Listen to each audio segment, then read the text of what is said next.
حدیث نمبر 263 عن جابر بن عبد الله رضی اللہ عنہما قال، حضرت جابر بن عبداللہ رضی اللہ عنہما روایت کرتے ہیں، صلی رسول اللہ صلی اللہ علیہ وآلہ وسلم بالناس، رسول اکرم صلی اللہ علیہ وآلہ وسلم لوگوں کی امامت کی، لوگوں کو نماز پڑھوائے۔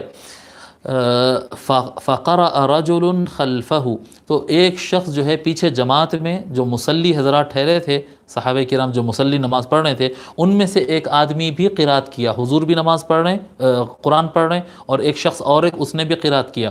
فلما قضى الصلاة، پس جب آقا صلی اللہ علیہ وآلہ وسلم نماز مکمل کیے، قال ایکم قرأ خلفی، حضور صلی اللہ علیہ وآلہ وسلم نے فرمایا کہ تم میں سے کون ہے جو میرے پیچھے پڑھا، میرے پیچھے کس نے پڑھا؟ اور ایک مرتبہ نہیں فرمایا، حضور صلی اللہ علیہ وسلم 3 مرتبہ یہی سوال کیے، میرے پیچھے تم میں سے کس نے پڑھا، میرے پیچھے تم میں سے کس نے پڑھا۔ یہ 3 مرتبہ دہرانا کیا ہوتا ہے؟ یہ بات کی اہمیت کو اجاگر کرنے کے لیے، ایسا نہیں کہ نہیں معلوم ہے اس لیے پوچھ رہے ہیں، نہیں، بلکہ بات کو اہمیت دینے کے لیے۔ فقال رجل انا یا رسول اللہ، ایک شخص نے کہا یا رسول اللہ میں پڑھا آپ کے پیچھے۔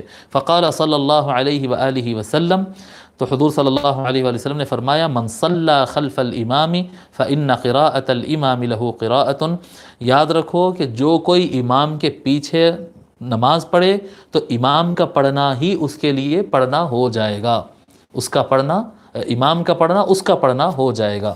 اس کو بھی امام اعظم ابو حنیفہ نے اور دیگر ائمہ نے روایت کیا۔ ٹھیک ہے۔